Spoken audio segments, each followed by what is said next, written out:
In this next topic, which Tesla Model Y should you buy? Let's take a look at the three trims, which one is the best deal, and you might not be able to know that one of them actually has less features because it's not really posted on the website, at least what I could find. But if you're just joining in, my name is Dennis. I love talking about Tesla deal hacking, so definitely hit that subscribe if you're interested. So in case you missed it, there is now a brand new, lower, cheaper Tesla Model Y introduced. It is the Model Y long range rear wheel drive. It is a lower price than the long range all wheel drive at about $3,000 difference between long range all wheel drive and the rear wheel drive. And then of course you could go step up all the way to the performance at $51,490. And the differences in range is not that much, or at least not that much between the long range rear wheel drive version and the all wheel drive version. You can see it's about a 10 mile per hour range difference between going from a rear wheel drive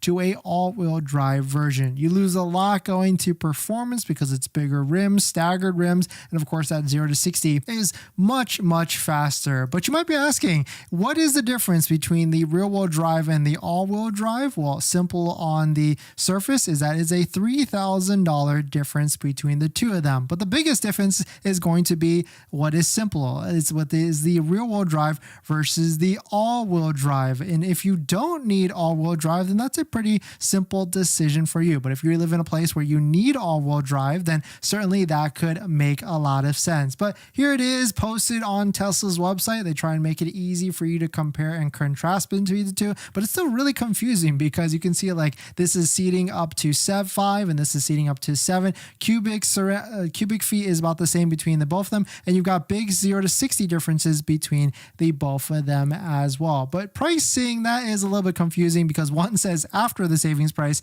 and one has a different price at $34,490. But you can see it is a $3,000 price between the two. But even though this might not be your actual price because it has gas savings and the tax credit looped in as well. But there are actually some other differences, not 100% confirmed, and I couldn't try and find it on the website, even though someone told me that you could easily find it on the website. But a couple of things, if you were scour to Reddit and some of the Tesla forums, is that some of the differences between the long range and the all-wheel drive version is charge speed, battery capacity, drivetrain acceleration, audio system, and a parcel shelf. A lot of these were kind of that make sense between the lower different batteries and the lower different range, but audio system and parcel shelf, that could certainly be a game changer and maybe even worth plus that $3,000 for all-wheel drive and that difference in range, because audio system, Tesla has a great one, and so if you have a lacking one, that might not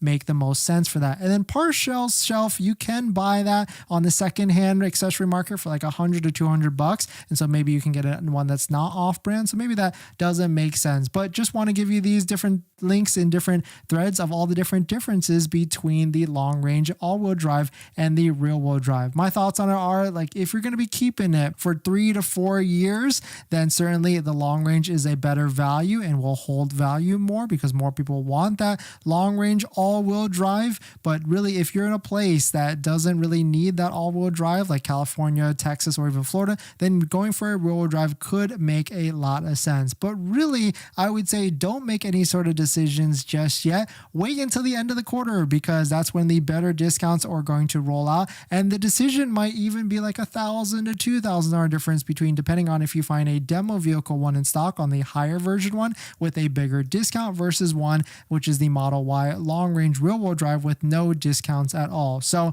make a decision, wait until the end of June or the end of the quarter to see which one would make sense for you and really to figure out if it's going to be how much more of a difference, because that $3,000 difference between the both of them, I could see someone swaying between the two of them. But as you get closer to that $2,000 or $1,000 difference after demo discounts and things like that, then the long range all-wheel drive is 100% probably going to be the better buy at the end of the day. But let me know what your thoughts are on it. Let me know what you're thinking.